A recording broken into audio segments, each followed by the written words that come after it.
So, good morning to our European attendees and good afternoon to our attendees in Japan. Welcome all to the EU-Japan COVID-19 webinar series. My name is Valérie Motretti, Chief Operating Officer at the European Business Council in Japan. I'll be your moderator for today's webinar on COVID-19 and business. This webinar will last 90 minutes. I'd like to remind you that you have English and Japanese simultaneous interpretation. You can select the audio channel of your preference, English or Japanese, within the interpretation button of the menu at the bottom of your screen. But please be aware that this option is not available on certain mobile phones or tablets. So or laptop for a better webinar experience.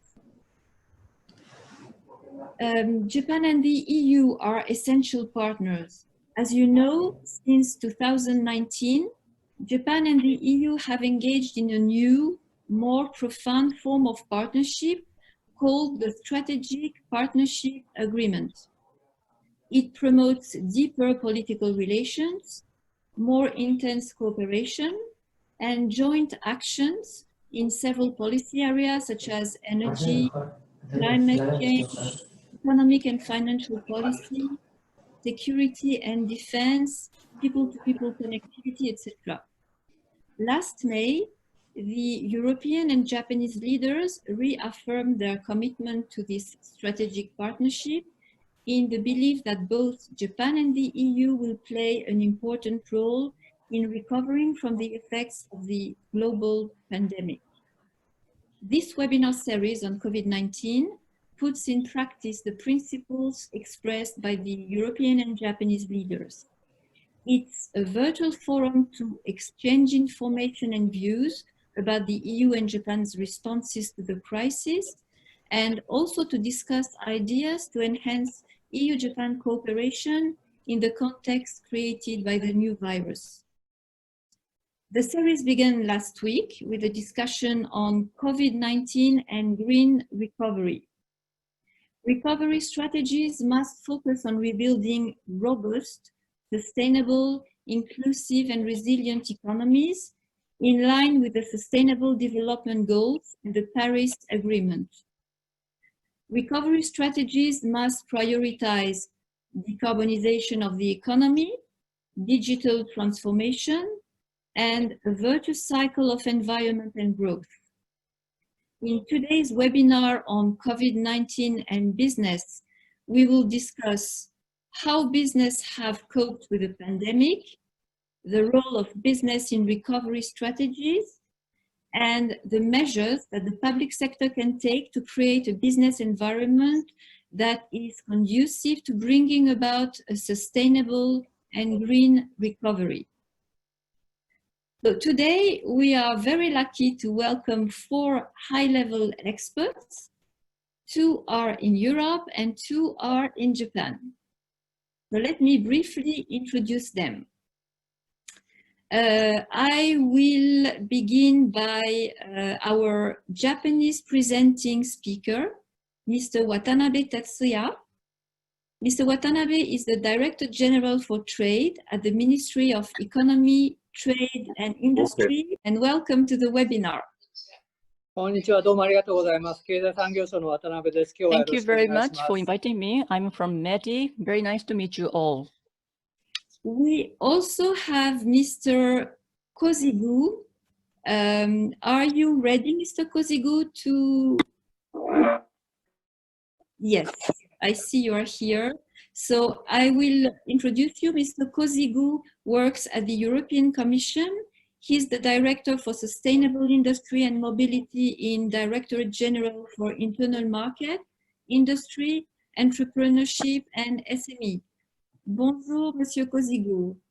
Bonjour. Sorry to join you relatively late, but we had some trouble with the connection. So I think it's linked with all the securities we've got in Commission office. So I'm calling you from my iPhone, which explains perhaps the image. Good morning, good afternoon to colleagues in Tokyo. The COVID and what we are doing about it, how we are dealing with the crisis. Perhaps the first thing I'd like to say is that the current crisis is actually the deepest we've got. We call it the crisis of a generation. It's unprecedented as far as we can judge, as far as the EU exists. The recently published spring forecasts point to a fall of GDP of -7.4, -7.7% in the EU and in the euro area, respectively, with a significant but not complete rebound next year in 2021. Of course, the situation is different across sectors and across member states. Tourism, social economy, creative and cultural ecosystems are extremely badly hit, with more than 70% drop in turnover in the second quarter of this year. Textile, mobility, energy-intensive industries, aerospace, shipbuilding industry will also been hit hard.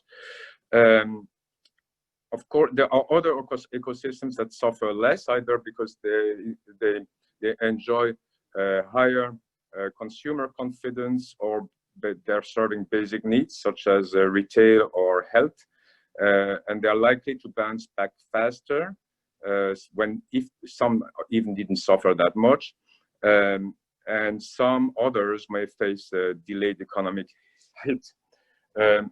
Millions of workers have been put on temporary unemployment. We see now also some having being laid off, which was foreseeable.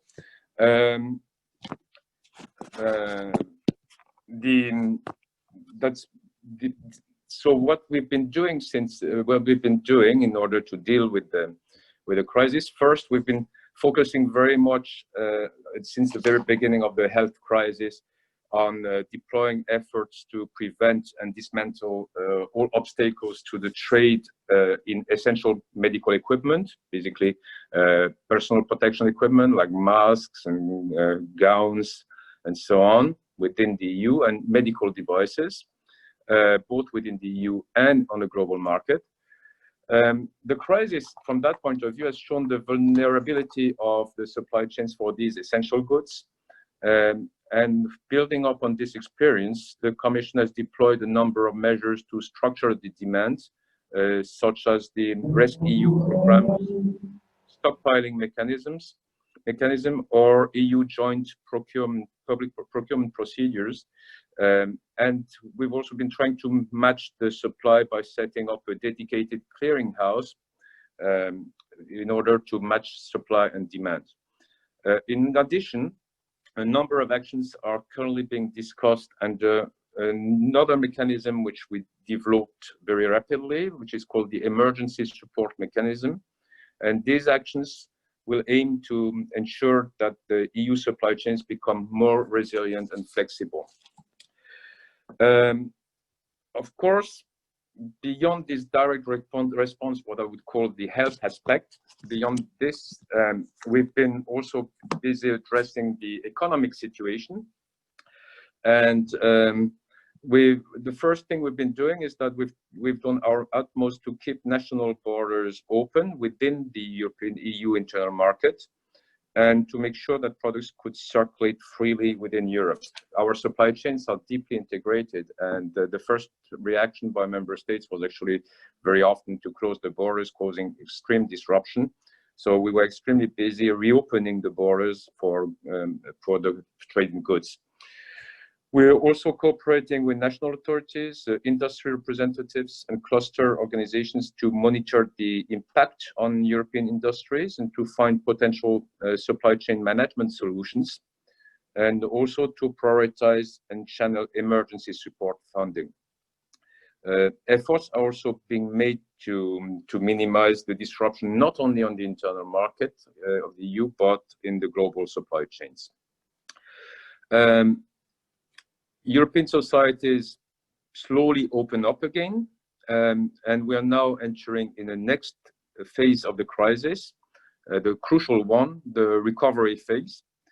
The strategy provides for the full flexibility of the fiscal and state aid frameworks to allow member states to provide support to the most severely affected enterprises. And we have activated for the first time the general escape clause under the Stability and Growth Pact, which actually allows member states to deviate from the rule we had of the 3% maximum deficit, and they are making big use of it, of course.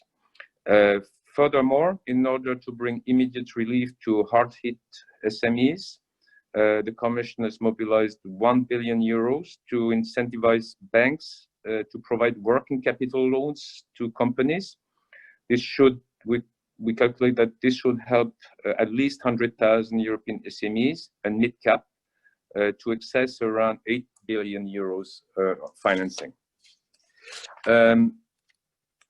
Relaunching the economy doesn't mean going back to the status quo before the crisis.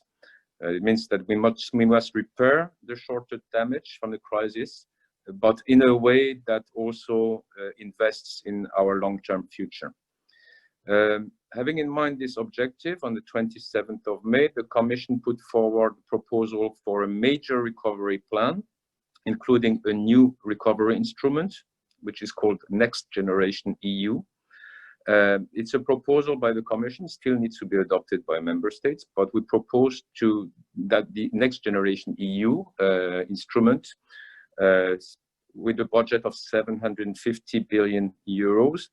And the objective would be to improve the reliance of our economy while also financing key investments to allow the EU to advance forward in accordance with our objectives of greening and green and digital transitions.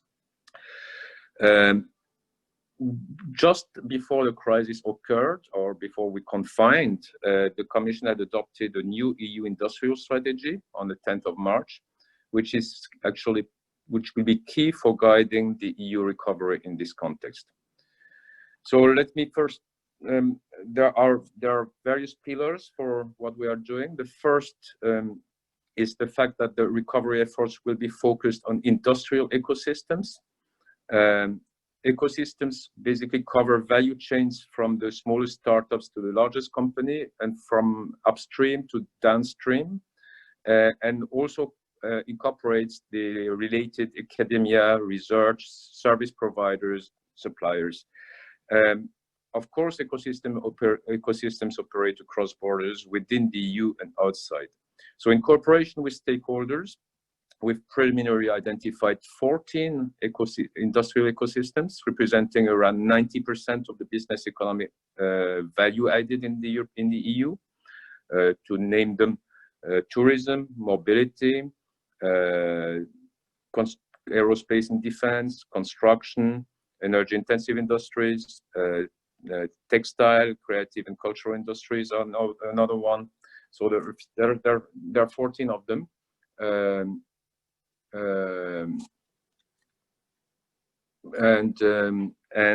Basically that's along those lines that we will work. These ecosystems are fundamentally pan-European, and this is also a reason why they can help us identify areas in which investments can have the greatest value added and benefit to most Europeans. Focusing our efforts on key ecosystems, we aim at kickstarting a comprehensive process across the EU and to reestablish a level playing field in the single market. And of course, economic actors, but especially SMEs, will be supported according to the needs of the ecosystems rather than their location. The second axe, beside the ecosystems, is that we want to build a more resilient economy, as I mentioned. Just like in Japan, strategic industries of the EU are heavily reliant on external supply sources, and sometimes undermining the EU's ability to respond in emergency situations. The openness of the Europe economic, and we're quite conscious of that, is at the source of our prosperity and our competitiveness. So we do not want to question that. However, as shown during the crisis, it's quite obvious that an over-reliance on external supply sources has proven to be a risk factor for our ability to respond in emergency situations and to withstand global disruptions. So global trade and its integrated value chains will remain our fundamental growth engine, but it will be essential that we increase our resilience.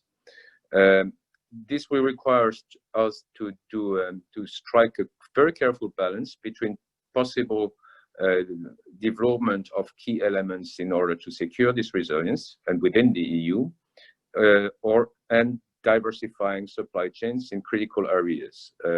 Of course, medicines, medical equipment, personal protection equipment, but also infrastructure, technology, and basically key value chains. And we will be doing that while remaining an open free trade economy, which we absolutely want to remain. So ecosystems, resilience. Last but not least, we want to use the recovery as an opportunity to modernize our economy. We want the future of our industry to be green and digital. So rebuilding our economy, rethinking our methods of working and producing in a changed environment. We are convinced that this gives us an opportunity to accelerate the green and digital transformations. The tools and the commitments are already part of the Commission's strategic policy framework. Before the crisis occurred in December, it adopted the European Green Deal. Beginning of March, as I mentioned, we adopted the new industrial strategy. Together with the new circular economy action plan. We've got proposal for a climate law, and we've got a digital Europe package. So basically, green, digital, resilient will be and are and will be our three major policy objectives, and we will be pursuing while addressing the need for recovery. Perhaps a word to finish with a word on EU-Japan cooperation. We consider international cooperation as crucial to recover from the crisis. We actually, in the recovery plan, have got an element on industrial cooperation. And we are also convinced that we will only truly recover if we all recover. We, EU and Japan, we've got a very strong political and economic partnership. Our leaders have confirmed their commitment to it on the 26th of May. Actually, they announced that we would work together to defend multilateralism, avoid unnecessary barriers to trade or disruption to global supply chains. So we've got basically the same objectives and we want to work together on those objectives. We also consider that cooperation could allow us to achieve better resilience of our supply chains and to achieve the modernization of our economies, especially the green and digital modernization. The EU-Japan Business Roundtable has issued recently a statement on the COVID pandemic, and it also, in that occasion, highlighted that there are compelling reasons for the EU and Japan to work together in a coordinated manner and to provide leadership at this time. So, I mean, I think that the meeting we've got today is a good illustration of it. And I'm also convinced that the EU-Japan Center for Industrial Cooperation can also play a role in even integrating further our supply chains. Thank you. Thank you very much, Mr. Kozigu. So now I will give the floor to Mr. Watanabe from METI. Mr. Watanabe, please, and you have a PowerPoint. ありがとうございます。経済産業 Thank 省の渡辺で you す。for that. I am Watanabe from METI. First of all, I'd like to 最初にFirst, 日本と EU の関係の重要性というこ I と would を like to speak about the importance of relations between Japan and EU. このウェブセミナーが再び証明してくれたことを感謝します。And I'd like to appreciate the organizers for hosting this web seminar because this is a proof of the importance of such relationship.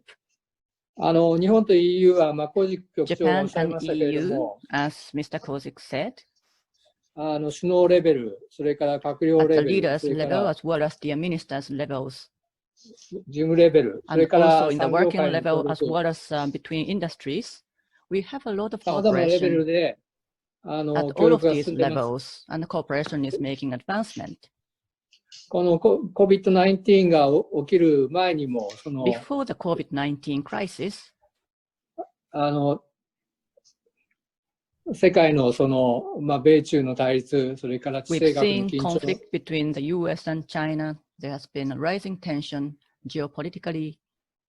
その中で自由貿易体 But 制、それ against か this ら backdrop, we have been able to maintain our free trade regime 国際的なルールベースの秩 and 序の the 位置、これを日 international 本と EU が rule-based 協力して、守って approach. いこうというこ All と of these を things are to be ensured 様 and 々なレベル secured で確認してき between ました。 Japan and EU, and such has been reaffirmed at many levels. この COVID-19 の危機の中にあっ COVID-19 ても、 crisis, それから and even amidst this 危機 crisis, の後に、あるいは COVID and とともに after the COVID-19, or even with COVID-19, 生きていく新しいニューノーマルという中 we で、ま need た to explore new normal ways of life. 日本と EU が But in this 協 new 調してや stage, っていく we'll ことだ be と思います。 able to work together between Japan and EU. 今日は三菱電機の上 Today 村さん we にも have Mr. Uemura from Mitsubishi Electric Corporation. ご参加いただいてますけれども、日本とEU のビジネスラウンドテーブル、それから産業協力 Japan を進め EU る Business Roundtable. 日 EU センターがま And す we ますこ also の have EU Japan Center for Industrial Cooperation. 世界の危機の中で And I 日 do 本と EU の That amid this 協力 crisis, 強化を進めて we'll be ことを期 able 待したいと思い to ます。 further advance the cooperation between Japan and the EU. 用意したスライドを So 簡 now 単にご turning to my 説明し material, I'd like to go over this material very quickly. 国内でやっている対策、感染症の I'd 抑 like 止、 to それ touch から upon some measures implemented domestically, which is about prevention of 経 infections 済の再開、経済の再生、これは and もう皆 resumption さ of んよくご economic 承知なので、 activities. I'm sure that you're 繰り返 familiar しま with せん。 those measures, so I'm not going to repeat these things. 今日は特に国際関係に、 But 対外関係に especially, we should be talking about フォーカスして international お話ししたいと思います。 cooperation and what Japan do with our partners outside of Japan. コロナ危機で起きたことは何が起きた So かという let's こと take で a す look けれ at ども、 what happened with the corona. これはサプライ側のショックと、それからディマンド We've 側のショッ seen クが同時 supply に起きた side と。 shock as well as the demand side shock, and they both happened at the same time. サプライショックとディマンドショックが起 So きた we've という seen ことです。 supply shock and demand shock at the same time. 過去の金融危機 In の the 場合は、 past, we had some crises, such as financial crisis, ディマンド側であっ in た which し、それ case か the ら shock was solely on the 災害 demand の場合は side, サプライ and 側 when の it comes シ to ョ a ック。 disaster, it is a 両 shock 方が of 起きたと。 supply side. But then now we are seeing both shocks at the same time. それが所得のショック、それから And this 雇用 has の invited income ショッ shock ク as に well なっ as た the と employment いうこと shock. です。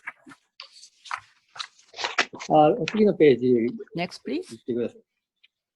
それで、この危機にはやっぱりグローバルな対応が、協調 We した need 対 to 応が have a 必要だと global いう。 response, concerted actions against this shock. よく言われていることですけど、スペイン風 What 邪の is 場合 often には、said is 第 that 2 in the 波が来 case た of Spanish flu, there was a second wave, で、しかも第2波の方が大きな and the 波であった second と。 wave was actually bigger than the first wave. で、今回どうなるかは分かりませんけ This れど time も、この around, 右 we に don't know what is going to happen, but as you can see to the right, ユーラシアグループの予測が this 出 is てますけれども、 prediction by 中国で Eurasian は group. ほぼ In 抑制 China, 期 what 成 we've 功しつ seen つある is the containment of the virus そ to れ a か large ら extent. 日本、アメリカ、ヨーロッ And パで in は経 Japan, 済 in の the 再開に US, 向 as けて well as in Europe, we are now moving towards resumption of economic activities. しかし他方で今後新 But 興 on the 国 other でまだまだ hand, 感 in 染の拡大が developing 広がっている world, the infections are going to expand even further.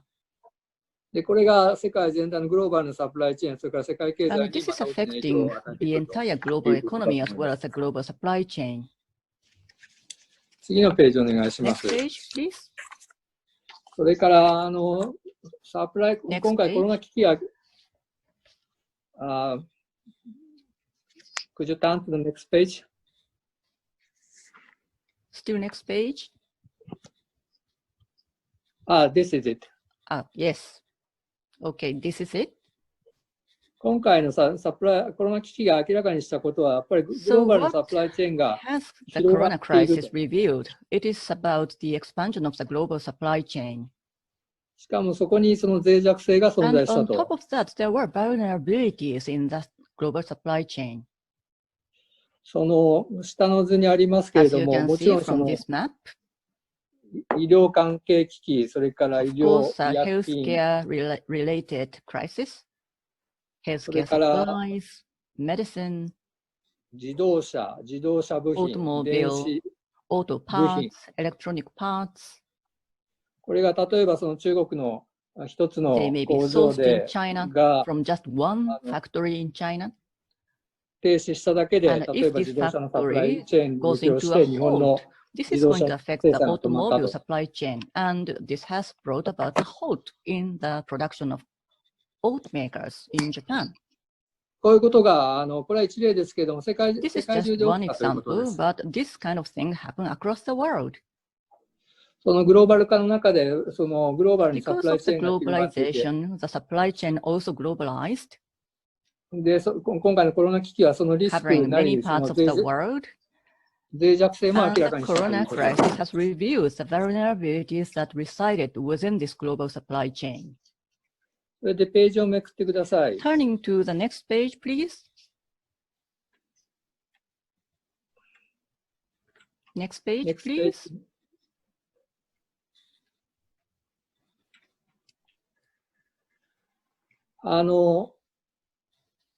このいろんなその物資の、その Different goods 一極集中といいますか、生産の一 are 極集中ということは concentrated 明 in らかになる。 terms of production. This has been revealed by the coronavirus as well. 下のグラフを見てください。 As you can see from those graphs at the bottom, これは輸入先が this 中 is 国にどれだ looking け at その the dependence of import source on China. 依存しているかということですけれども、これは世界全体も、それからヨーロッパも日 For 本 the も entire 年々上 world, がって as きて well いる as for Japan, as well as for EU, these numbers are rising year by year. それから右の To the right, グラフはエレクトリックマシナリ this is ーと looking そ at の electronical machinery as well as electronic parts. これがどれだけ Concentration その輸入先が集中しているかっていうのを見たもの of で these things. す。非常に高まっている As と you いう can のが see, ご覧にな the っています。 dependency or concentration level has been heightened very much. それから次のページを見てい Next ただく page, と、 please. これは危機の直後、 This それから危機の中にあとは Right after the 緊急 crisis 事態 or の中では amidst やむを得ないこと the crisis, ではありま this すけれど cannot も、 be avoided, I must say. その However, パーソナルプロテクティブエクイプメントについて、各国が輸出 Many 制限を countries put export restrictions on those goods and supplies. これは危機の直後に、実に80カ国、 Right それ after か the ら crisis or the outbreak, up to 80 countries have imposed そのう such ち restrictions. 72カ Of 国は those, 72 are the WTO メン members バー、 of WTO. そのマスクですとか、手 These 袋 are ですと about か、その masks and 防 gloves 護 and 服につい PPEs. て輸出規制を行 They っ put たと。 export いう bans ことです。 or restrictions. それからそのパーソナルプロテクティブエクイプメントの And about PPEs 生産が特定の国、例 They え are ば中 produced 国ですと mainly in か、 China, とかアメリカに集中 Germany, している and ということも明ら US. か So に there なっ has た。 been much concentration in terms of the production of PPEs. それでページをめ Turning くっ to て the いただい next て、 page. じゃあこれからの我々の課題はそ So のグロー what バ are リゼー the ションが challenges going forward? どうなる What か is と going to い happen う to the ことであります。 globalization trend? これまでグローバリゼーションはその世界 So 経済 far, の成 the 長のドライビングフォースだ globalization has been a driving force of the global economy. で、これが That's 今 how 回 we その understood it. コロ But ナ危機 with によっ the てどう変 corona わるか crisis, how is it going to change? そのフェイストゥフェイスのコミュニケーションが Communication 制約 face さ to れる。 face or in person is now being restricted. それからサプライチェーンの見 And the 直し supply が進 chain むと。 reorganization or review is going to take place. で、他方でそのデ On ジ the タル other hand, トランスフォーメーションが進む DX と。 or digital transformation is going to increase. こういう中でグローバリゼーションは So against this どちらの方向へ backdrop, 進むのか。 what would be the future direction of globalization, I wonder? それからポストコロナの新しいニューノーマルの中でどこで価値を作っていくの In か the と。 life of new normal of post-corona, where can we create values? これはビジネスにもそれから政府にも問われている課題だ So と思いま this is す a。question or a challenge, not only for the government as well as for the businesses. で、ページをめくって Next くださ page, い。 please. この我々はそのグローバルガバナンス、あるいは国際協 Global 調というのを governance or 再 international 構築していかなきゃい cooperation けないと。 need to be restructured or reorganized. その遠心力と求心力が両方働い Centrifugal ている。 and centripetal force, both are at work. この左の下を As 見 you ていた can だ see, くと、 bottom これはコロナの left, 前からです and けれ these ど are the も、 examples before corona. 米 There 中の was already 通商、それから US-China trade dispute, それから技術覇権をめぐる争い、 and there was the confrontation between the two countries over the technological hegemony, それからその WTO をはじめとした and also WTO and other 国 international 際機関の agencies losing their レレバンスの relevance. 低下。こういうコロナの前から These その were 遠心力が働いているわけ already です。 centrifugal force at work even before corona.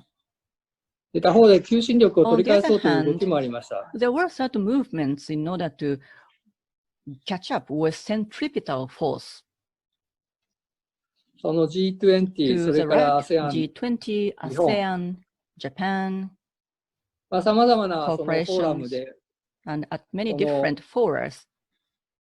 コロナの危機に対応する緊急措置は There were emergency やむを得な responses いけれ being ども、 put こ in の緊急 place, 措置はそのターゲッテッド and we で、 can't それか avoid ら having プ such ロポーシ emergency ョンで、トラ responses, ンスペアレントで、 but they need to be テンポラリーでなければいけ targeted ない。 and temporary and also transparent. それからその Such 国 was 際 confirmed in many forums. 通商に対するディスラプションになってはいけないと、 And 不必要なディスラプションにな those ってはいけないという responses ことを should not hamper international cooperation. 多くの、They should フォー not ラ be ムで disruptors of international corporations, and such was also reaffirmed in many forums. それからデジタルトランスフォーメーションの進展とい And うこ when と it です。 comes to advancement of digital transformation, トラッキングのやモニタリングのアプリ、それから tracking, monitoring apps, それから無人化、 and unmanned operations, それからテレメディシンですとか、 telemedicine, それから遠 telework, 隔教育、テレワーク、そういうのが teleeducation, 進んでいくと、新しいイ all ノ of ベーション these が are 進んでい going くと。 to have much advancement. New innovation is going to be around us. こういう新しいビジネスがこのコロナをきっかけに出てきて So いる。 with the corona crisis, new business are emerging. で他方で、最後のページを見 On て the いただ other くと、 hand, if you take a look at the last page,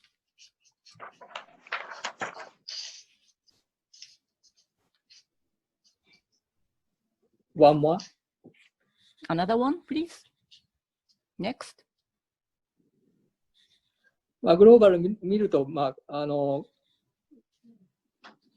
その不平等って言い So ますか、そ across の the globe, we are seeing inequality rising.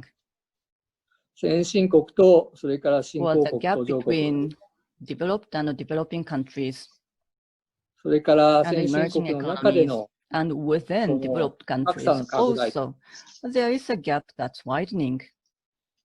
こういうものにどうやって対応していくかっていうのは、今後のグローバルガバナンスを考える上で、 how to respond to that challenge? It is a very important question when we think about how to restructure the global governance. Let me stop here my presentation, and I'll wait for the discussion later. Thank you. Thank you very much. So it's now time to ask our commenting speakers to talk, but first let me introduce them, both of them.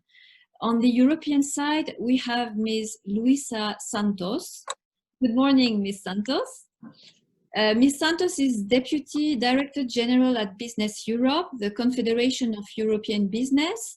It represents enterprises of all sizes in the European Union and 7 non-European countries. On the Japanese side, we welcome Mr. Uemura Noritsugu. Konnichiwa, Mr. Uemura. Yes, good evening. Hello. Mr. Uemura is Corporate Executive, Government and External Relations at Mitsubishi Electric Corporation. I also add that Mr. Uemura is also a Sherpa for the Japanese co-chair of the EU-Japan Business Roundtable that Mr. Kozigu talked about.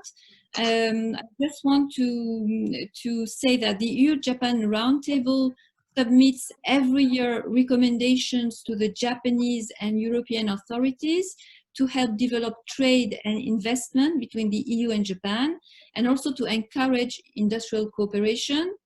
Ms. Santos for Business Europe and also my organization, the European Business Council in Japan, are also members of the EU-Japan Business Roundtable. So let's begin with Ms. Santos. Would you please share your comments on behalf of Business Europe? Thank you very much, Valérie, and thanks a lot to the organizers and especially the EU delegation in Japan. And well, good afternoon to everyone in Japan. Here in Europe, we are starting our day. You're already at the end of your day. So I will follow basically the same structure that Mr. Kozigu did. So talking first about the impact of COVID-19 on European business, then what we expect from the exit and recovery, and finally, what is the role for EU-Japan cooperation? What was the impact for business? I think that we had several waves of impact. The first one, once the virus started in China, was the problem of having access to supplies from China, because as you know and mentioned already, we have global supply chains and there is a strong independence in a number of sectors. So that was the first impact. The second impact came from the spread of the virus in Europe that led to a lockdown. As you know, this lockdown did not happen at the same everywhere in Europe, and this created a number of problems. We saw an immediate reaction from a number of European countries, a national reaction, closing borders, introducing export restrictions. Mr. Kozigu already mentioned that. This led, of course, the European Commission to act very fast, and this was very important because we had an export authorization regime at the European level to try to discipline some of the measures that were being taken at national level. And also, we appreciate a lot the intervention of the Commission once countries start closing borders, because, of course, that also created a lot of problems at the internal borders of the EU, and also with the external borders, namely with Turkey, we had huge problems. So creating the green lanes to favor a speedy process across borders was also very important. Then the other issues came once our borders closed with the rest of the world, and these problems remain still today. We have huge problems because a lot of goods were being shipped by air, not only air traffic, but also through commercial flights. So the fact that most of these commercial flights have been suspended is having an impact on the way companies are able to send their goods and receive inputs as well. And this is critical, for instance, in our trade with the US, and precisely in these products that were important to fight the crisis, namely in the healthcare sector. So these were some of the issues. Of course, we also have the problem with what was essential, non-essential, divergent views across countries, and this created situations like a manufacturer of medical devices in Denmark could not have access to supplies coming from Slovakia, because in Slovakia these supplies were not considered to be essential. So this created some problems, and of course is one of the things we are still monitoring very closely, is how, because we still have countries that have not completely opened, is how each country is considering what is essential, not essential, and companies are able to come back to working in a normal framework. So these were the impact. Now, how are we going to get out of the crisis? Of course, this has a huge impact from an economic point of view. Mr. Cozigu already mentioned that a number of member states have introduced, and the European Commission as well, social schemes to try to cushion, of course, the social impact of the fact that we were under lockdown for a number of months. But we are now seeing the full impact, and well, the Commission's predictions are actually more optimistic than our own as Business Europe. We foresee a decrease of the GDP that could be very close to 10%. So this is, and we will have to see, of course, if we don't have a second wave and further disruption. But this has a strong impact on the economy and on the business. So we are now going to the exit and the recovery. What is important? Of course, it's important that first, the workers feel safe.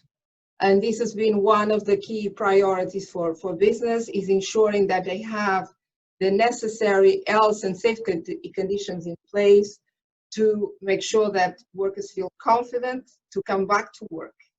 And this is something that is still ongoing. The second, of course, is that a number of companies have liquidity problems. They need cash. We've been asking, and the Commission has been also trying to respond as fast as possible. We need to make sure that the money really flows to the companies fast, and it flows to the ones that need it the most. And these are basically SMEs. So this is very much an important aspect still for us of the recovery, to get the cash to the companies as fast as possible. Then, of course, again, the question of essential, non-essential is not completely solved yet, because we still have some countries that have not opened completely their economies. We have areas, I mean, particularly in the area of services, and I'll mention the restaurants, the tourism, that are still very much in this situation where they are not totally open or not open at all, depending on the country. So this is something we will still need to see, to make sure that we have an harmonized approach as far as possible on this situation, taking a risk-based approach. Then on the recovery strategy, I mean, we have been as Business Europe very clear from the beginning what we wanted from the recovery strategy of the EU, and we want an investment pillar. And this means we need a sizable multi-annual financial framework. That's the whole EU budget in general. But we also need new money, and that's the EU Recovery Fund that was already mentioned by the Commission. Then we need a forward-looking economic pillar. Of course, it's very much related to the Green Deal and increase the digital transformation. But we also want to repair and reinforce the single market that was very much put in question by a number of national measures, and some of them are still in place, including on investment, some investment restrictions. We need an industry strategy. The idea of having the ecosystems, and they're quite broad, is something we really support. Of course, we will need to see the details. And then, of course, we need smart social policies. We are very much supporting the idea that we need some cushion, some social cushion, but we need to ensure that we do it in a smart way, not creating fragmentation or excessive burden also on the companies and the taxpayers' money, because in the end it's going to be all of us paying for this money. And the second is, of course, the international pillar, and here also links to the cooperation with Japan. This is a global crisis, it needs a global response. This was not immediately foreseen or immediately understood by many, but I think now more and more an understanding, if you really want to get out of the crisis, we will need global responses, and this is very much, we will need to support a strong multilateral system, including a reform of the WTO, and we need to ensure that all protectionist measures that were taken in the meantime, and there were many, that these do not become permanent, that they are temporary and that they are withdrawal. And I think here, as I will mention a bit later, EU and Japan have a strong interest in working together. And then the fourth point of our recovery objective is a reinforced governance pillar. As I mentioned, there's a lot of money coming out. We need to ensure that this money is well used, and of course that we have a reform agenda that builds, a stronger European economy, and is also part of the assistance pillar. So this is what we want in terms of the recovery. Maybe on this, we know also that is part of all this process that we have seen, and we will continue to see, a strong intervention of the states in the economy and the private sector. I mean, we understand this because we are in an emergency situation, but what is important for us is that this is temporary, because it's up to the business, it's up to the private sector to make the economy running, and the decisions on investment, on digital and green transformation rely a lot on the private sector, and it's important that the private sector has the margin to do so. So my third aspect is, of course, in the recovery, what is the role between EU and Japan? We have an interest, of course, in strengthening our bilateral relation. That acts very much on our comprehensive agreement. I think we have a number of areas to cooperate. Definitely the two major areas that emerge is on the green and the digital transformation. This is going to require a number of investments, a lot of investments in Europe. This is a big challenge for European companies, but I think the same challenge and the same situation is also perceived by the Japanese private sector. So I think we have a huge opportunity to cooperate here.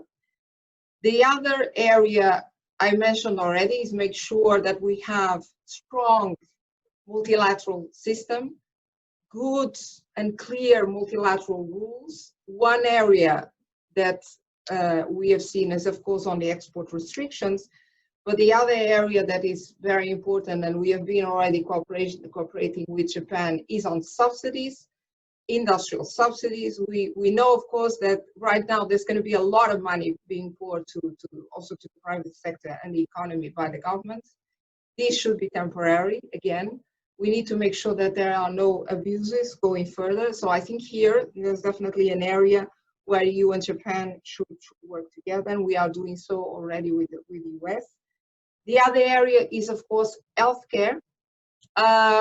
This whole crisis has created a number of question marks, and they were mentioned already by the two previous speakers, on strong dependence on certain operators, on the need to build more resilient supply chains. We are not defending self-sufficiency, and I want to make this very clear. We need to remain open to trade and investment, at least that's the business view in Europe.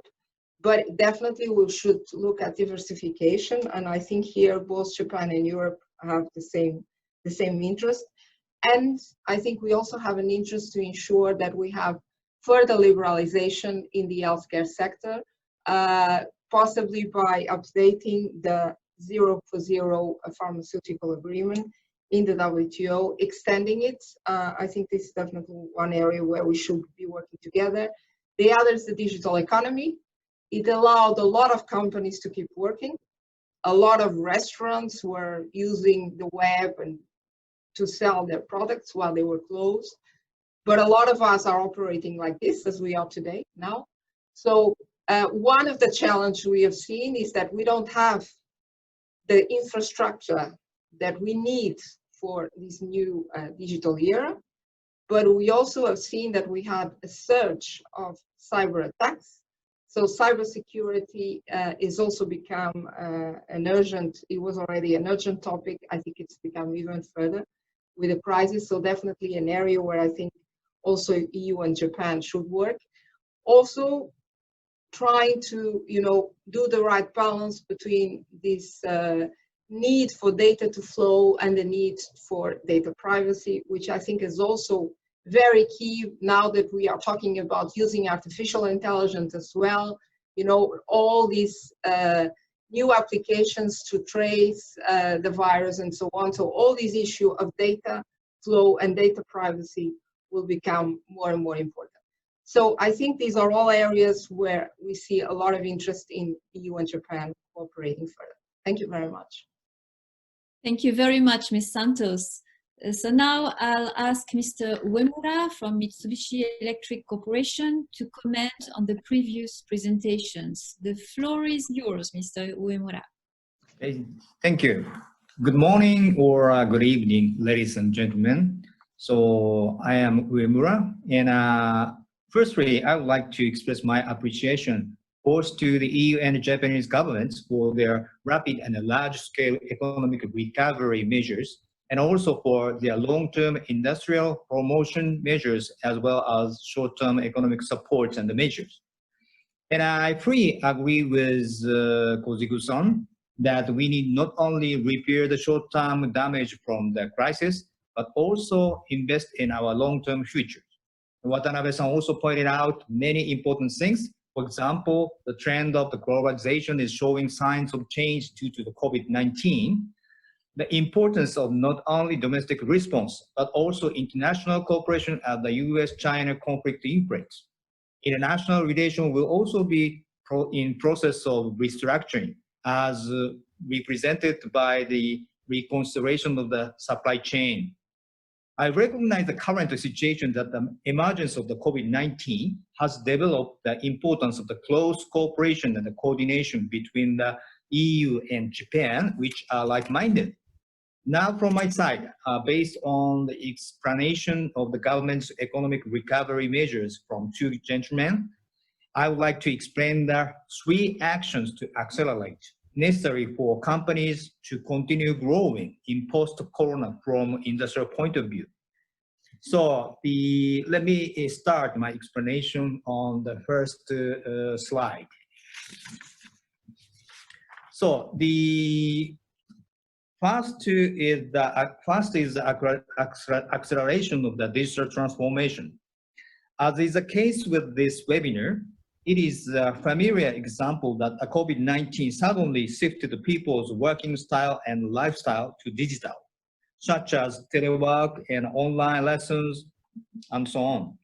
The industry is also facing many challenges, such as the development of vaccine, medical treatment to prevent COVID-19 infections. The realization of non-contact, remote distributed industrial or social structures, and then establishment of the resilient supply chain through the digestion and the diversification of local production areas, etc. Private sectors are rushing to introduce and utilize digital technologies such as IoT and AI to solve these issues quickly and efficiently. The key to digital transformation acceleration is the data.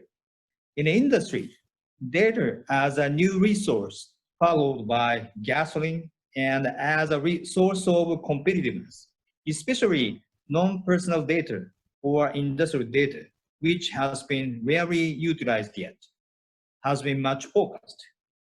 In the EU, magnificent efforts aimed at data-driven innovation, such as Gaia-X and also Common European Data Space, are steadily underway. Japanese government also plays a very important role of the Data Free Flow with Trust, DFFT, commonly known as the Osaka Trap, and is heading in exactly the same direction as the EU. It is said that competitive area and cooperative area should be distinguished as a corporate strategy. The EU and Japan, which share the common values, can make data sharing and utilization a cooperative area across companies, countries, and regions.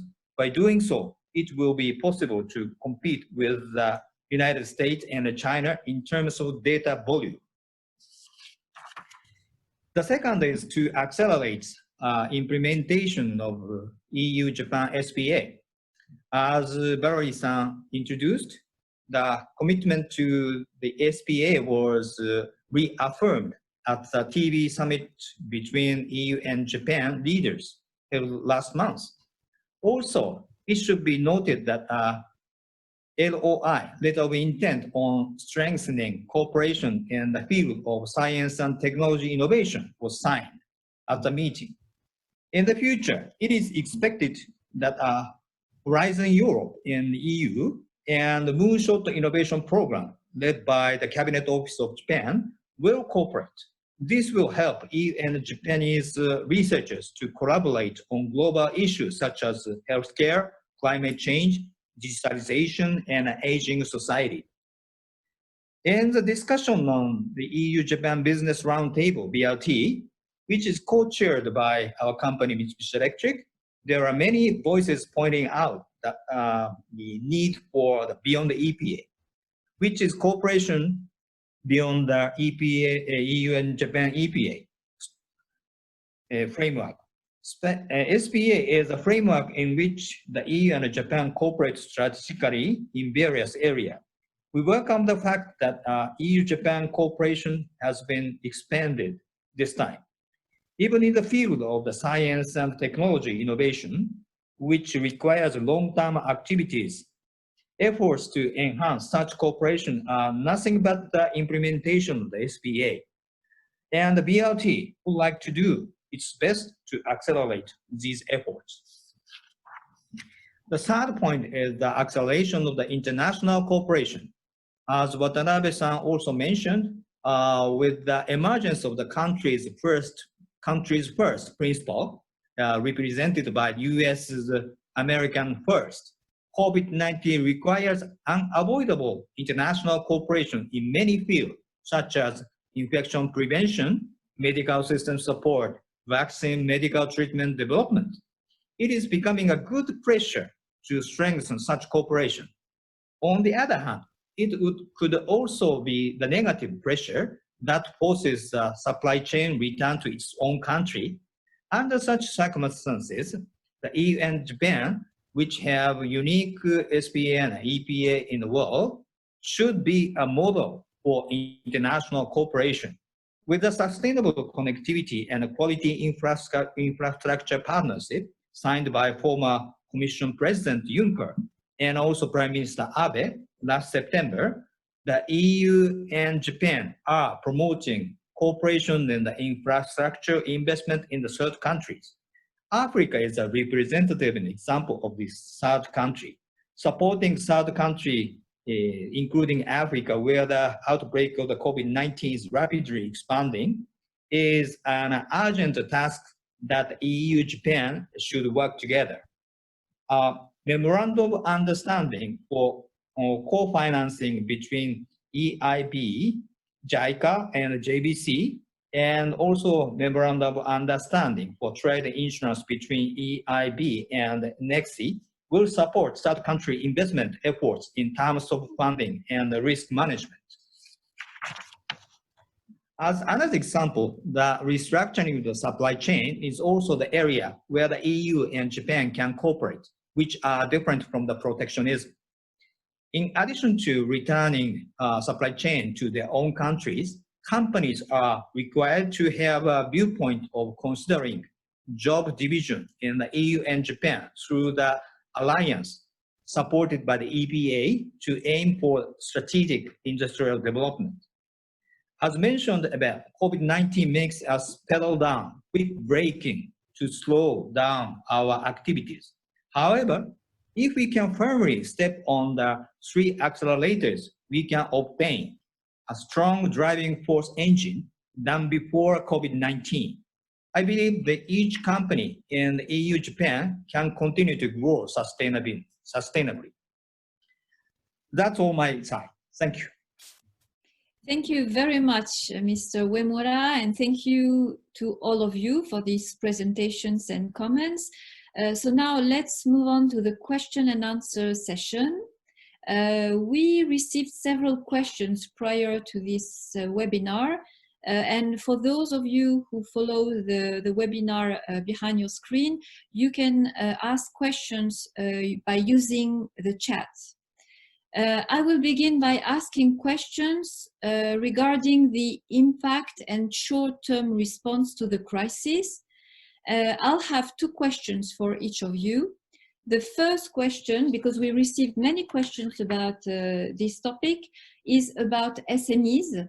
SMEs represent the backbone of European and Japanese economies, as you mentioned.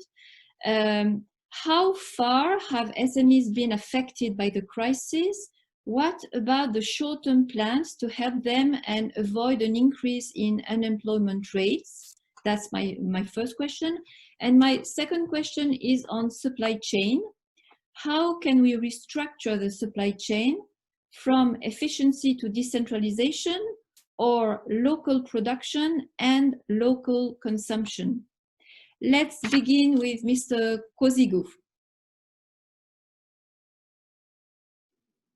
Yeah, well, the first one on SMEs. Actually, we're quite conscious that and that was already mentioned, that the SMEs were particularly hit by the crisis, and we're quite conscious of the need to help them. We have made liquidity measures available for SMEs already. The major difficulty that reported by SMEs has indeed been the lack of cash flow. And the risks they incur because of that, including companies that are fundamentally healthy.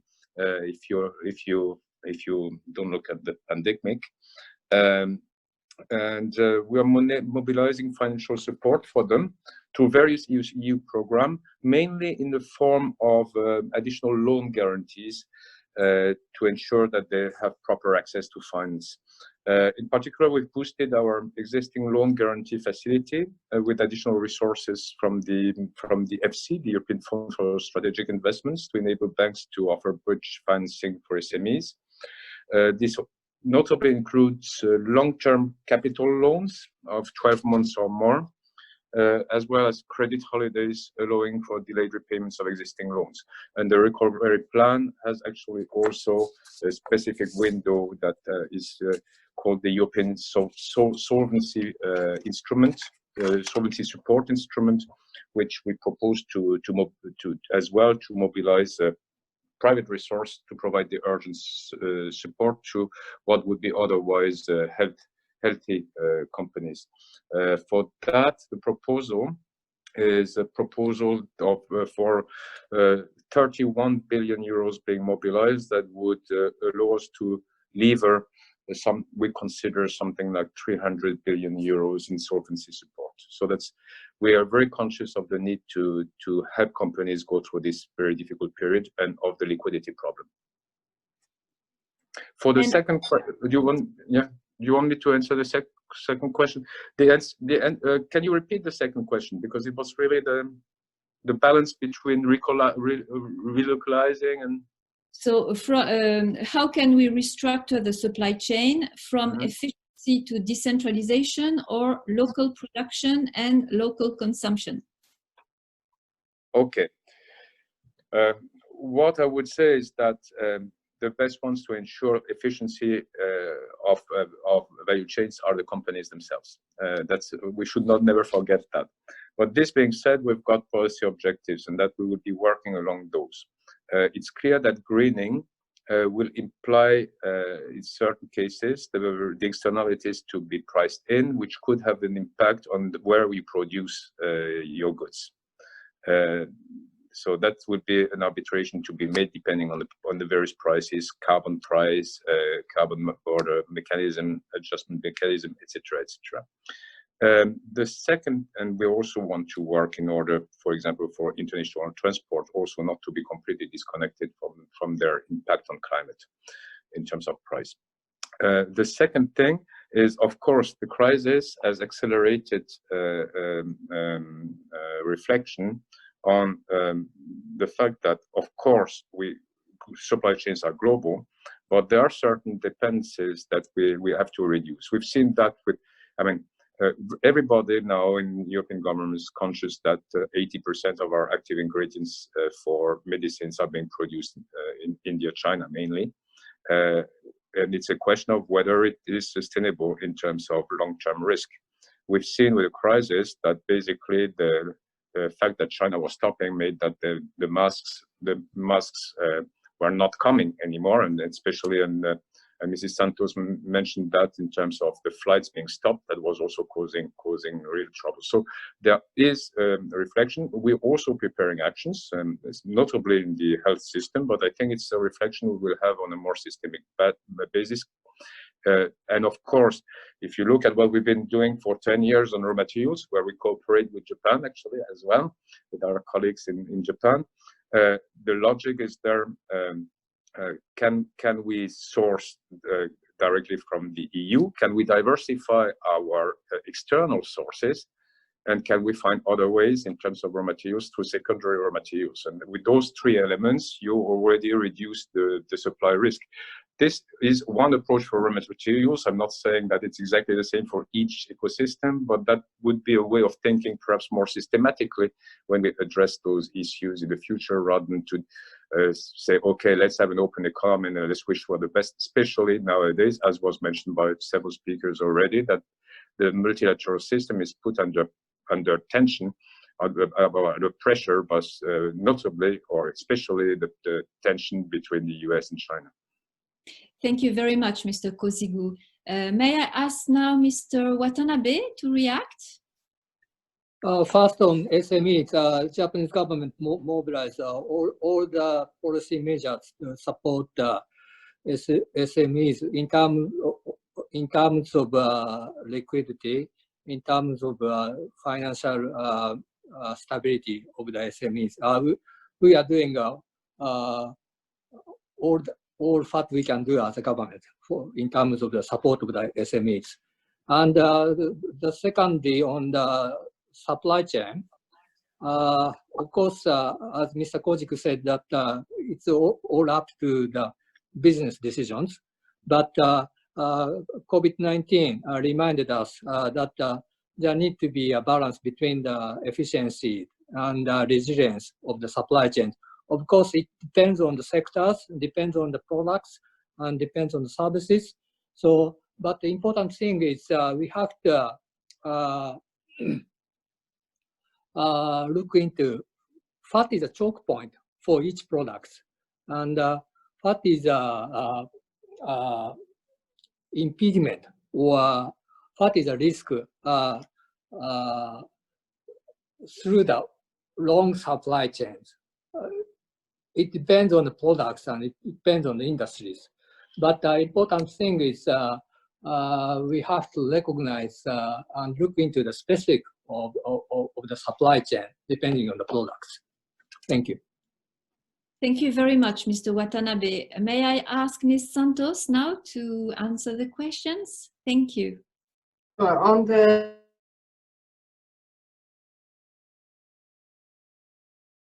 On the question I mentioned already, they have been heavily investors that are still facing problems, like tourism, are sectors mainly composed by SMEs. Well, across Europe, most of the economic players are SMEs.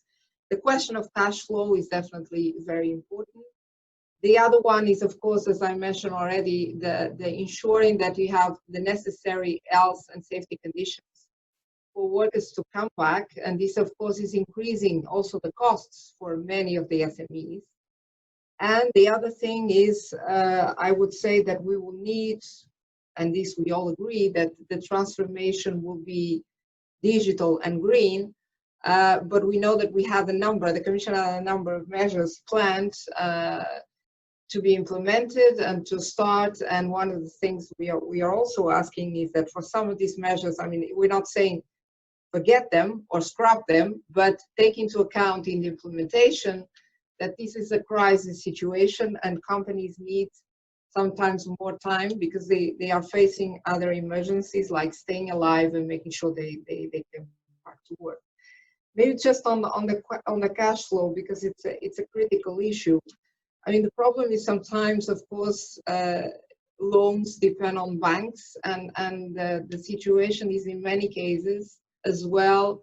Not all banks are making the facility available at the same time across Europe in the same conditions. So we still have problems here, but we are monitoring, and of course we recognize that the Commission is trying to do the best.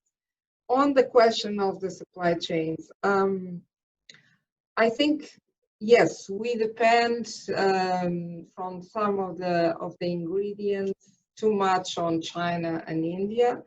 It's true that in a number of critical minerals, we also depend on sources outside Europe.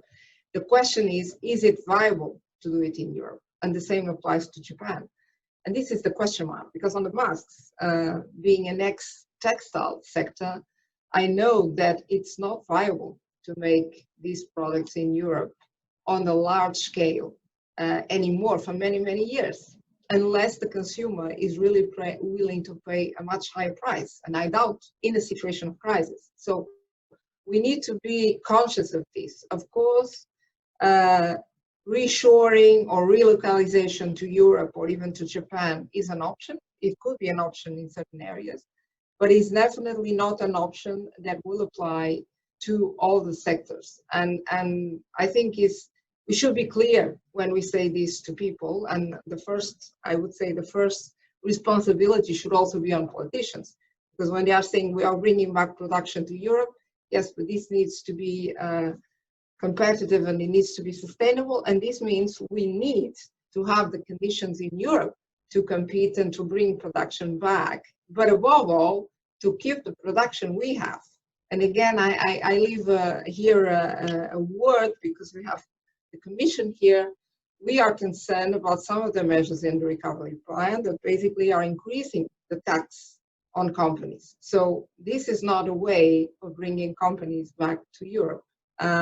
So particularly this internal market or single market tax is quite a concern for us. So we need to make sure indeed that we keep the companies in Europe, possibly bringing back some of them. But this is not going to be, we will still depend on imports and we will still depend on global supply chains. We just need to make sure that we are maybe less risk prone in the future. And I think here we have definitely an avenue for cooperation with Japan. Thank you very much, Ms. Santos. Mr. Uemura? Yes. Okay. So as for the SME issues, so as Watanabe-san pointed out, so a lot of or various financial support are done by the government. And from our business viewpoint, so the large company like us, we are also providing some financial support to the SMEs, like our affiliated companies or our partner companies in the supply chain. So by shortening the payment terms or prolong, the payment terms. So anyway, we are also ready to support the SMEs.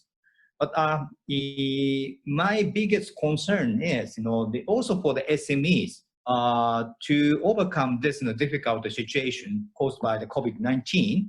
So they also need to adapt, digital transformation, which means that they need, more IT engineers. And as for the IT engineers, even in Japan, so even in our company, still we need a more IT engineer to promote our digital transformation in our companies. for SMEs, it is quite difficult to get such a necessary IT engineers.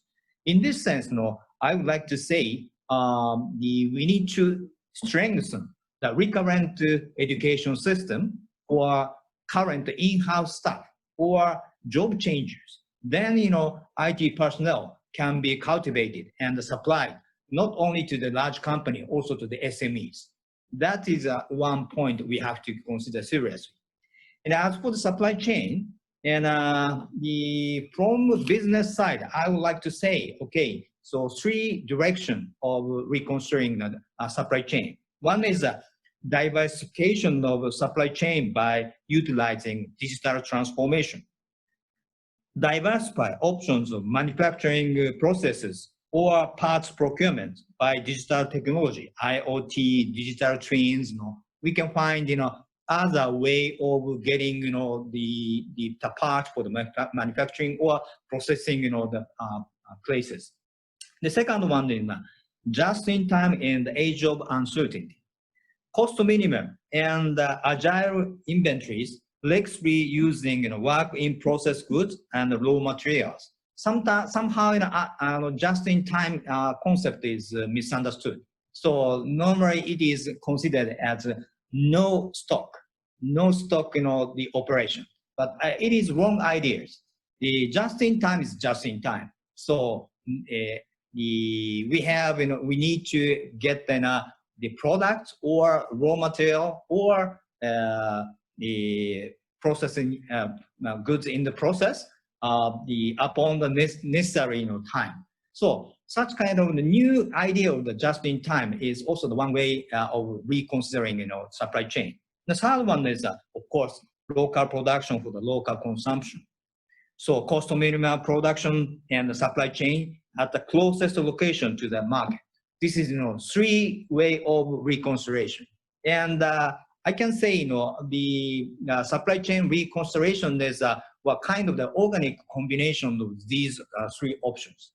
And in this sense, as I mentioned in the previous the part, so the EU, Japan, and EPA is a kind of the very good base for both EU, Japan, the SMEs or companies to reconsider the supply chain. So because instead of going back to the Japan, so we can also take an option manufacturing in the EU and vice versa. So such kind of possibility can occur. That's my opinions. Thank you very much, Mr. Uemura. Time is running, and now I'll ask you a question on the recovery and opportunities after COVID-19 crisis. My first question, because we received also a lot of questions about this topic, will COVID-19 funds be directed to energy grid infrastructure improvements to allow for more renewable energy projects to come online?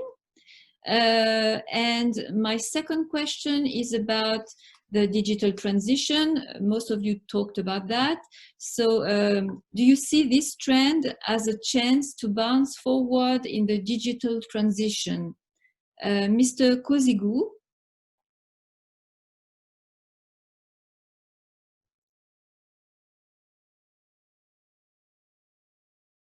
You have to put your mic. Okay. About the renewables and energy, perhaps one thing first, it was already an objective before the pandemic occurred. If you go back to the European Green Deal and you look what we already announced at that occasion, we already announced a massive renovation wave for buildings and infrastructure and a more circular economy. We also at that occasion indicated that we would roll out renewable energy projects, including the installation, wind, solar, and that we would kickstart a clean hydrogen economy in Europe. And we are actually going to start, we are launching an hydrogen islands in a few weeks on the model for those who have followed that of the batteries alliance that we launched already. we announced that we would work on cleaner transport and logistics, as well as including the installation of 1 million charging stations. And actually, the recovery plan has increased that objective. So basically, that was a priority, and that's certainly not a priority that is abandoned. We're perfectly conscious as well that, for example, energy-intensive industries and mobility will need clean electricity to be available if we want to succeed the transition, and that depends very much on the electricity being available and the infrastructure being there. So there are financial means that are dedicated to that. That's for sure. The second question.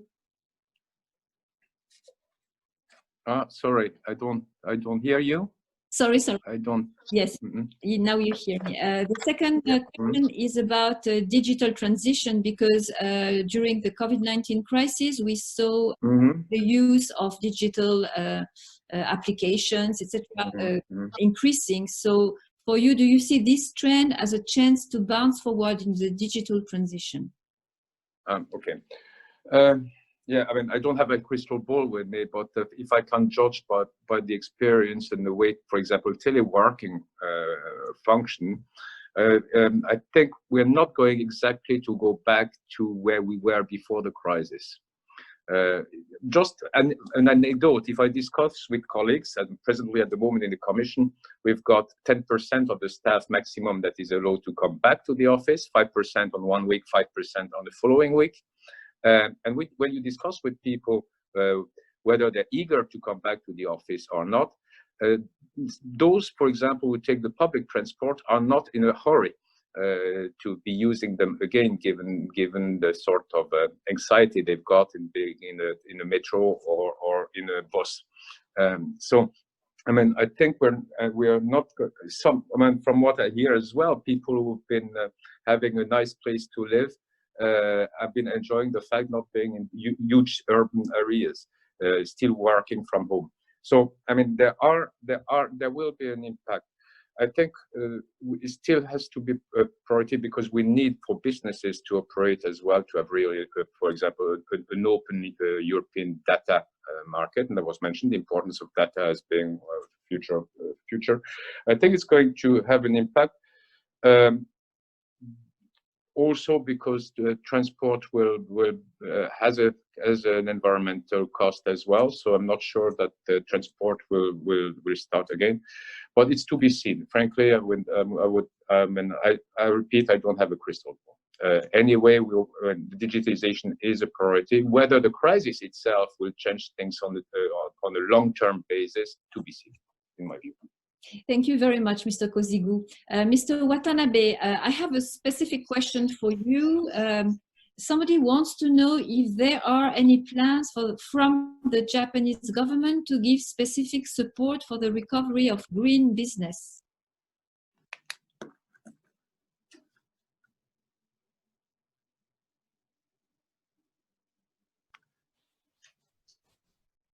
Thank you. We are still in the process of getting out of the crisis and supporting the SMEs and those affected by the crisis. So we are in the process of discussing what will be the future investment as a government. Getting out of the COVID-19, but certainly sustainability and green are the very important area when we get out of the COVID-19. So in this regard, I think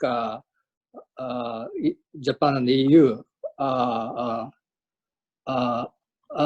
sharing a common potential to collaborate when we are trying to get out of the crisis. And in terms of specific, we are still discussing within the government. Thank you very much, Mr. Watanabe. Ms. Santos, may I ask you to answer the two questions? I mean, not a lot for me. I think the first question is, of course, more for the Commission and for the government, because it's the public finance. In terms of prior, repeat a bit what I've said before. I mean, for us, the recovery is it has to be green, it has to be digital, it has to include a strong reinforcement of the internal market, and it has to be still based on trade, on international trade, and making sure we have international cooperation as the basis for a reliable and rules-based system. So this is my point. I think on the future, on whether digital will be even stronger. Yes, I mean, companies are doing that, and they are more and more developing the system. An area that has developed immensely, apart from teleworking, is the e-health, because we had a lot of also medical services being provided through digital platforms. So there are potentials, of course. I repeat again what I said at the beginning. We have challenges, cyber attacks, the infrastructure, the balance between privacy and the flow of data. So I think these are three main challenges that we have already now, and they will be stronger in the future. Thanks. Thank you very much, Ms. Santos. Mr. Kozigu, you want to say one more thing? Yeah, perhaps one element. The very fact that we follow the green transition is also something that will require further digitalization. Perhaps that's an element that I should mention, that digitalization will be very useful and very important in order to green our economy. I'll give you an example. In the construction area, for example, digitalization can help conceive buildings and have them which are more sustainable from the very beginning, making it easier afterwards, for example, to manage with the demolition waste and so on. That's just an example, but the number of cases of that type are actually is actually quite wide. Thank you very much, Mr. Kozigu. Mr. Uemura. Yes. Okay. So in Japan, from 4 years ago, we are promoting our concept of the Society 5.0 for SDGs, which means that in Japan, we are fully utilizing digital technologies to develop our society to the next stage, super smart society. And in this sense, the green or the decarbonate is a concept of this Society 5.0. And the smart city project in Japan, many of them has already running. But in this smart city, a lot of new technologies are adopted, including the virtual power plant or utilization of the renewable energy with distributed power generation concept and so on, blah, blah, blah. So anyway, in the process of realizing Society 5.0, we are also targeting the energy efficiency, means the green. So in this sense, the Japan innovative environmental innovation strategy was formulated in this January, and we private sector will also engage in our technological development and the trials from now on. In this month, and also Tokyo-based Zero Emission Innovation Council was also established. And system for private companies to participate there has been also established. So such kind of way, the one by one, step by step, Japan also, work for the green issues through the digitalization. Yeah. Thank you very much, Mr. Uemura. Now it's time to close this webinar, and I will ask each of you to give your concluding remarks, in particular in regard to EU-Japan cooperation. Mr. Kozigu, can you begin?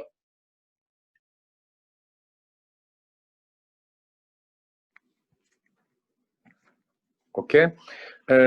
Yeah, I think all the issues we discussed. I mean, first, we're not starting from scratch. I mean, we are already cooperating intensively.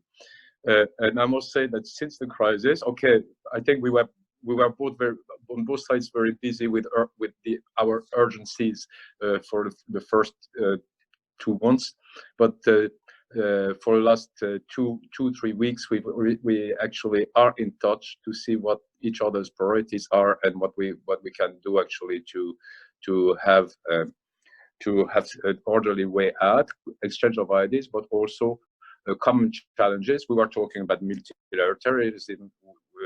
We basically share it.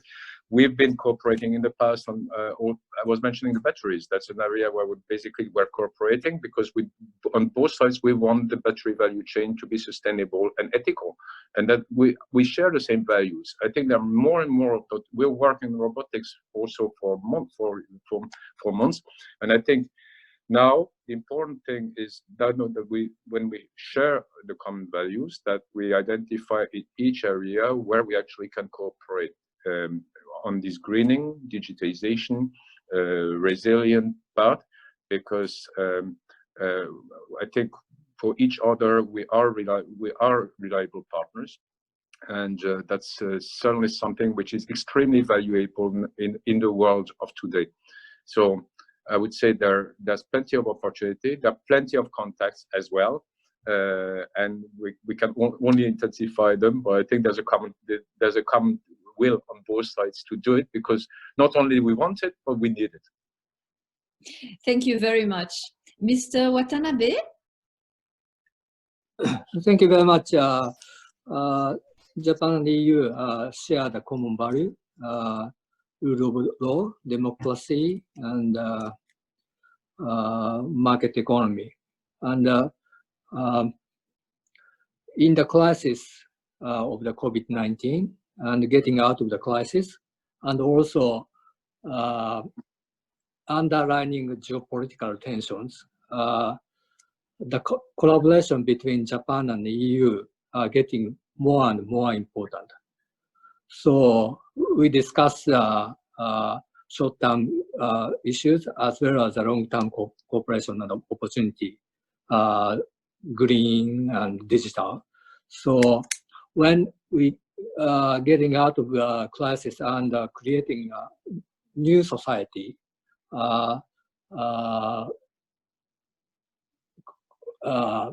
Japan and the EU can collaborate a lot more and deepen our collaboration both at government levels and business and society levels. So in this regard, this seminar was a very good opportunity, and I very much appreciate the Commission and the conveners of this webinar. Thank you very much. Thank you very much, Mr. Watanabe. Now, Ms. Santos, would you share your concluding remarks, please? Thank you, Valerie. I think, well, most has been said. I think we all have an interest, both EU and Japan, to have rules-based trade, to have a good multilateral system and ways of enforcing the rules. So I think here we have already a huge, vast field of cooperation. I repeat, we do not have the rules we need for today's reality. Talking about subsidies, state-owned enterprises, talking about e-commerce, digital trade. So we definitely need to cooperate here to have good rules, modern rules, and rules that are enforceable. So that's point number one. In our bilateral cooperation, I think we also need to, and we have been working on regulatory cooperation with new technologies coming, with the greening of the economy, with digitalization. I mean, there are new areas where both sides will be developing rules. So it's important that we remain faithful to what was the spirit of our joint cooperation agreement and our EPA, is that we also develop alongside a strong regulatory cooperation. I think this is important to keep it alive. And we also need to cooperate in third countries. This was already mentioned when it comes to connectivity, when it comes, for instance, to developing regions around the world, be in Asia or Africa. I think both EU and Japan should work more closely. So these would be my concluding remarks. Thank you, everyone, of course, for organizing as well and for being here. Thank you very much, Ms. Santos. Mr. Uemura, can you do your concluding remarks, please? Okay, so thank you for today. I don't have so much things after three speakers, very enriched content. So that I would like to promote, our BRT activities, which is a kind of the symbolic, activity of the EU-Japan cooperation. This BRT annual meeting will be held in this autumn. Now it's planned. So we would like to have it at the face-to-face level, but also considering web conference coordinating with the Secretariat, assuming the second and third waves of the corona infections. So we still do not know if it's possible or not. But anyway, we will do it even on the web conference level. At the meeting, we will deepen the discussion on how to implement and accelerate the SP and EPA between the EU and Japan, which were discussed today. So our annual meeting will be closed to BRT member companies, and recommendations from the BRT will be handed over to the President of the European Commission von der Leyen and Prime Minister Shinzo Abe after the annual meeting. The recommendations will be posted on the BRT website, so your attention would be highly appreciated. Thank you. Thank you very much, Mr. Uemura. So it means that we have a chance to meet again in October, November this autumn. Yes, that's right. So I would like to warmly thank our four speakers today. Thank you so much for your time. And as a quick conclusion to this webinar, I would say that the three key points to remember are that COVID-19, as you said, is a global challenge which requires a global response, that multilateralism, global supply chains and cooperation are key, and the EU and Japan, as developed economies, have a responsibility to lead the recovery of the COVID-19 crisis. And there is also a need for ensuring green, sustainable, resilient, and inclusive economic recoveries. A renewed focus on the Paris Agreement and sustainable development goals remain crucial and effective tools for the world. And there is already a strong EU-Japan cooperation on these points. As Mr. Kozigu and Mr. Uemura talked about, there is the EU-Japan Business Roundtable with an appointment this autumn. And I would also like to talk about the EU-Japan Center for Industrial Cooperation, which acts as the secretary of the EU-Japan Business Roundtable. It's really a key place to build bridges between Japanese and European businesses. Thank you very much for your attention. Thank you to our interpreters and the whole team behind this webinar. Thank you very much for attending this event. Have a great rest of your day. Thank you very much. Bye-bye.